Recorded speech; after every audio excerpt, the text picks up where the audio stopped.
Hello everyone, आप सभी को हैप्पी भाई दूज। मेरे हस्बैंड तैयार होते हैं यहाँ टिक्का लगवाने के लिए। पापा जी एक दिन पहले ही बट्टुक के लिए दाल मशीन में पीस रहे थे। फिर मम्मी बनाने लगे बट्टुक। ये देखने में बहुत इजी लगता है बट बहुत ज़्यादा टफ होता है और खाने में बहुत ज़्यादा टेस्टी होती है। हर साल हम बट्टुक और फेनी बनाते हैं।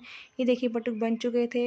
मम्मी पापा जी को बता रहे थे कि बट्टुक कैसे बनाने हैं। फिर अगले दिन भाई दूज में मम्मी दहला पूजा कर रहे थे। फिर सभी मामा जी घर आ गए थे। मम्मी आरती कर रहे थे और उसके बाद अखरोट फोड़ रहे थे दरवाजे में।